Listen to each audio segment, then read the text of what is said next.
Why you should use your pet's name in dog training. One of the biggest mistakes people make when training their pets is using the wrong command names. This can lead to confusion and frustration, which can get in the way of your pet learning what you want it to do. Using your pet's name in dog training can help you avoid this problem and train your pet more effectively, saving you time and effort in the long run. Read on to learn how to use your pet's name in dog training and see how it works in action. Why naming a pet is important. Naming your pet is a great way to feel closer to them. Your animal will also be more at ease when you call their name, knowing that it belongs to them and not a random sound. Not only will this make for happier pets, but it can also be helpful for owners with multiple animals. If one does something naughty or something that needs attention, using the animal's individual name will get their attention faster and make discipline easier. How to teach your puppy their name. Now that you have picked out the perfect name for your new furry friend, it is time to teach them their very own unique moniker. This can be done through both verbal and nonverbal communication, and there are various methods that work well with different types of animals. Some pets are more receptive to punishment and rewards than others, so it is best to try out a few different strategies before deciding on one. Your puppy will most likely pick up on the cues after just a few sessions, but be patient.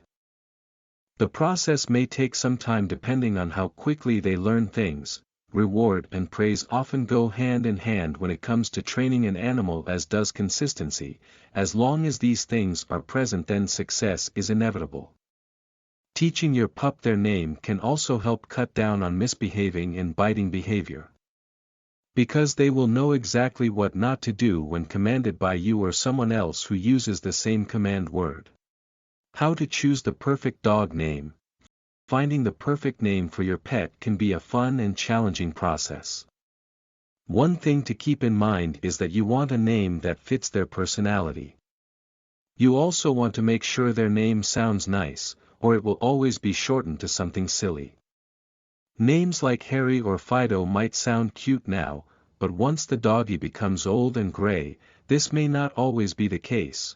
If you're considering naming your pet after someone else, pick an ancestor rather than a close friend or family member.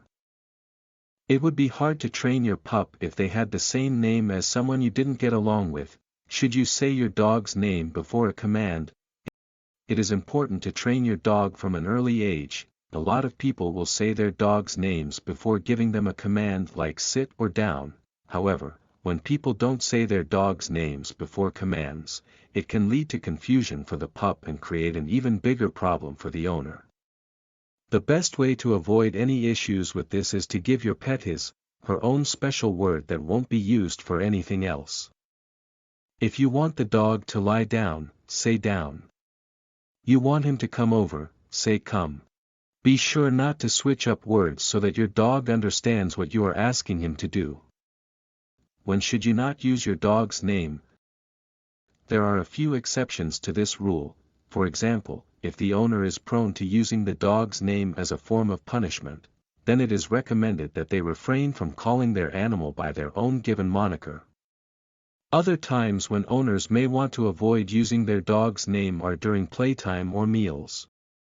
It is important for dogs to be aware of who is speaking, and it can be confusing for them if an unfamiliar voice suddenly starts talking about them.